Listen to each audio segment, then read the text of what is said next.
Let's expand on that situation in France. We can now speak to Thomas Lesaffre. He's an independent researcher. Thomas, thank you very much for your time this morning. Some have characterized this as a moment of reckoning for France. What do we need to understand about this movement and how far wide it has spread? Thank you so much for inviting me. Sorry for earlier.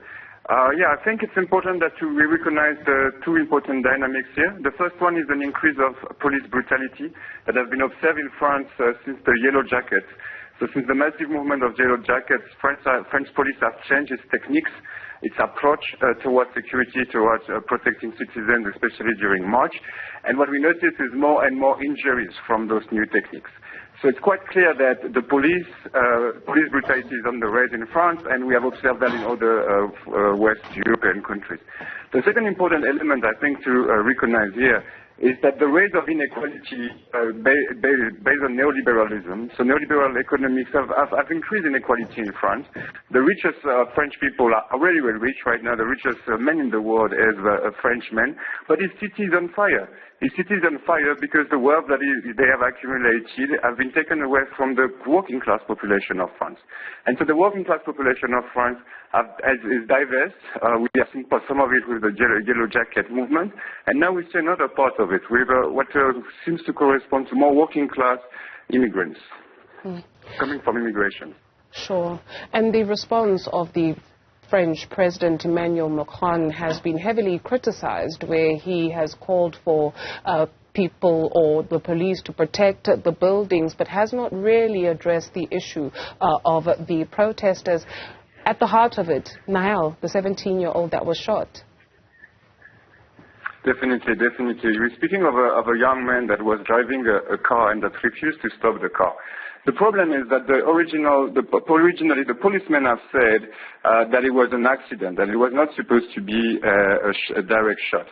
But we have seen citizens recording the act, and we've seen that it's a direct implication of the policemen here. So justice will size the case, but the French president has passed his time to speak of how to protect buses, how to protect buildings, rather than really speaking to French people's anger.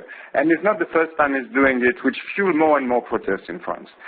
Emmanuel Macron is seen as someone with no working class origin and with no working class understanding.